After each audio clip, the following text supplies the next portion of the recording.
Hola a todos. Bueno, pues como hemos quedado entonces, vamos a empezar con los videos de esto. Vamos a empezar a explicar por aquí el tema.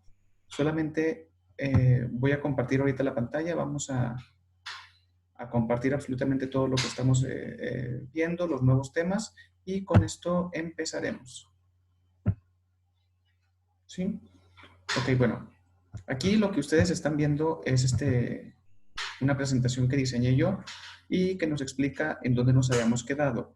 Si ustedes recuerdan, lo último que vimos fue el porfiriato, el gobierno que duró 31 años de Porfirio Díaz, y lo que sigue, pues bueno, es la Revolución Mexicana, mismo que vamos a ver aquí de manera un tanto rápida, ¿no? Ok, el país estaba devastado, estaba en una crisis política, además estaba pasando por una sequía muy impresionante, muy fuerte, cuando en el año de 1908, Porfirio Díaz, el presidente de México que llevaba casi 30 años gobernando en ese momento, decide concederle una entrevista a James Krillman, periodista estadounidense, el 3 de marzo de 1908. En esta entrevista, Porfirio Díaz aceptaba que ya estaba listo para dejar el poder, que México estaba listo para una nueva democracia, para un cambio de gobierno y que él ya no iba a participar en el gobierno. Aseguraba que las siguientes elecciones él no se iba a presentar, no iba a aparecer en la boleta y que por fin iba a abandonar el poder. Sin embargo, no todo esto es cierto. Aquí pueden ver la imagen de la entrevista transcrita de Porfirio Díaz, obviamente está en inglés, pero pues en su momento se transcribió al español y muchas personas se enteraron de lo que Díaz estaba prometiendo. Al oír estas declaraciones del presidente, muchas personas tomaron con entusiasmo esta oportunidad. Sin embargo, la realidad es que para competir necesitaban de mucho dinero, mucha influencia que la mayoría no tenían. Si ustedes lo saben, hoy en día para participar en unas elecciones puedes tener partido político, puedes ser independiente. En cualquiera de los dos casos, si cumples todos los requisitos, se te otorga una serie de prerrogativas, de dinero, pues, que tú puedes gastar en tu campaña. Hace 2 años, 2018, hubo elecciones en el país, resultó electo Andrés Manuel López Obrador y él, junto con los otros candidatos, José Antonio Meade, Ricardo Anaya, Jaime Rodríguez Calderón, todos recibieron cierta cantidad de dinero con la cual pudieron pagar sus anuncios de radio, televisión, sus viajes a través del país, entre otras cosas, ¿no? Eso es en la modernidad, en nuestra época actual. Sin embargo, para 1910, la realidad es que no había dinero para ello. Si alguien quería participar en las elecciones, tenía que pagar con su propio dinero la publicidad, la mercadotecnia, los viajes, absolutamente todo lo que necesitaba un candidato. Así, la gran parte de la población mexicana estaba en pobreza, pues no podía participar. Un personaje que sí cumplía con las características antes descritas y que pues tenía dinero para participar en las elecciones era el coahuilense Francisco I. Madero, nacido aquí cerquita, aquí en Parras de la Fuente. Él, al venir de una familia muy acaudalada, muy importante de Parras, pues tenía fortuna como para poder aplicarla en su campaña electoral. Así, él escribe el libro que pueden ver aquí, La sucesión presidencial de 1910, a través del cual él se va cambiando de ideas, él va buscando que la gente migre del porfiriato a una revolución y en él, pues, da sus ideas de cómo sería un mejor México, ¿no? Sus propuestas. Sin embargo, el gran problema de esto es que Madero se hizo demasiado famoso. O sea, Porfirio Díaz sabía que se iba a meter más gente a las elecciones, pero no sabía que lo iban a hacer con tanta popularidad como lo estaba haciendo Madero.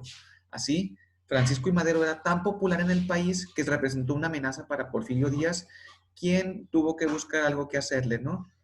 De esta manera, Díaz le inventó delitos a Madero y lo mandó a encarcelar en 1909, pasando las votaciones en prisión.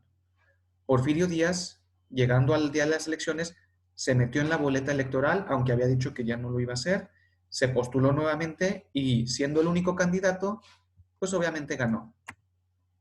Tras escapar de prisión, Madero proclamó el Plan de San Luis, en el cual llamaba a México a desconocer al Porfirio como presidente, iniciando para esto un movimiento armado. Como dato curioso, la Revolución Mexicana es el único movimiento armado en toda la historia universal para el cual ha habido una invitación. En el Plan de San Luis se decía de manera literal que la revolución iba a empezar el domingo 20 de noviembre de 1910 en punto de las 6 de la tarde, invitando a toda la gente a prepararse y a unirse para ello, ¿no? ¿Cómo se dio a conocer esto por todo el país? Bueno, Madero usó su propio dinero, además de que había fundado clubes antirreeleccionistas por todo el país, eh, utilizando a estas personas, utilizando sus recursos para que llevaran el plan de San Luis hasta los más pobres.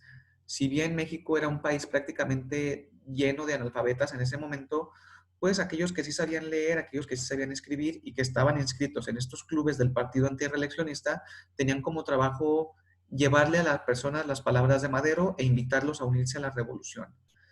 Fue tanto el desgaste de estas personas que pronto prácticamente todo el país se enteró de esto. Pero cuando decimos todo el país, pues es todo el país, incluyendo Porfirio Díaz. De esta manera, Díaz blindó las principales ciudades como Ciudad Juárez, como Torreón, como Ciudad de México, impidiendo que se unieran ahí los revolucionarios. Sin embargo, la revolución sí inició en otras ciudades aledañas. Se dice que la cuna de la revolución es aquí cerquita de nosotros, en Gómez Palacio Durango, lugar que sí respetó el plan de San Luis y a las 18 horas del 20 de noviembre comenzaron con la revolución. Después y de manera inmediata, pues se fueron uniendo otros pueblos. La Laguna fue el principal lugar. Torreón era sede porfirista, no se levantó en armas de inmediato, pero Matamoros, Gómez Palacio, Lerdo, Francisco y Madero, Mapimí, entre algunos otros lugares fueron los principales en levantarse en armas. Entre los liderazgos que surgieron, destacaron algunas personas pues comunes y corrientes, ¿no? Que tenían un trabajo normal y que se adhirieron a la revolución. Podemos ver a Francisco Villa en el norte, Emiliano Zapata en el sur, Pascual Orozco en el noroeste. De esta manera, el asedio estaba en prácticamente todo el país desde muchos frentes, agrupando una enorme cantidad de personas que exigían un cambio de gobierno. ¿Y quiénes lo hacían? Pues las personas normales, las personas. Francisco Villa era un bandolero del norte, Emiliano Zapata era un campesino del sur y Pascual Orozco, por ejemplo, era arriero. Eran sus trabajos de ellos. Además de esto, Madero, que había estado en Estados Unidos durante algunos meses, regresa en febrero de 1911, llegando a Ciudad Juárez, y entre el 8 y 9 de mayo protagoniza la toma de Ciudad Juárez, cayendo la plaza finalmente el día 10. Esta derrota le caló hondo al régimen porfirista, pues esta ciudad era de gran importancia para Porfirio, de manera que accedió a firmar el Tratado de Paz el 21 de mayo de ese año. Además, durante los días 12 y 13 de mayo de ese mismo año, Torreón también cayó ante las tropas villistas. Esos días se dio lo que se conoce como la matanza de chinos aquí en esta ciudad de Torreón, en la cual 303 orientales perdieron la vida por las tropas villistas a cargo de personajes como el Gómez Palatino, Benjamín Argumedo. Tan solo 4 días después de firmar los tratados de Ciudad Juárez y dándose cuenta que había perdido ya prácticamente todo el territorio, el presidente Porfirio Díaz anunció su renuncia definitiva el 25 de mayo de 1911. El 31 de mayo de ese mismo año, don Porfirio abandonó el país rumbo a Francia, donde viviría él cómodamente hasta 1915, año de su muerte. Tras la renuncia de Díaz, quedó en el poder Francisco León de la Barra, un viejo porfirista. Sin embargo, a él no le interesaba gobernar. Él organizó elecciones, permitió que cualquier persona que quisiera participar lo hiciera y en esas elecciones de manera obvia iba a ganar aquel que ya había hecho campaña desde hacía 2 años.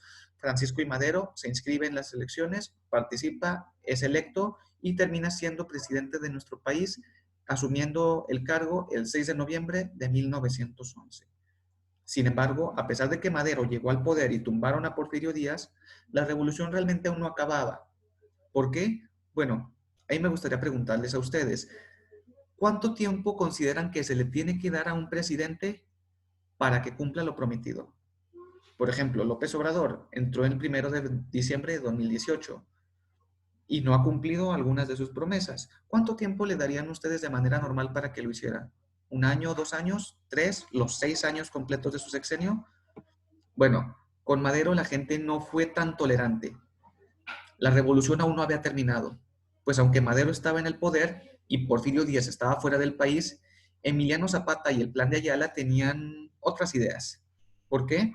Porque Zapata reclamaba que a él le habían prometido tierras para sus campesinos, tierra para la gente, tierra para aquellos que la trabajaban, y Francisco y Madero no había cumplido con esto. Sin embargo, aquí el único pero que puede haber es que Zapata solamente le dio 22 días a Madero.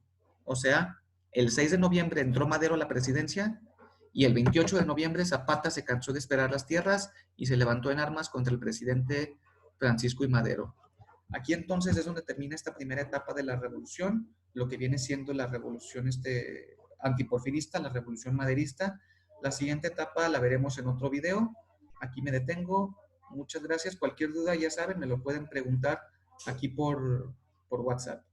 Nos vemos.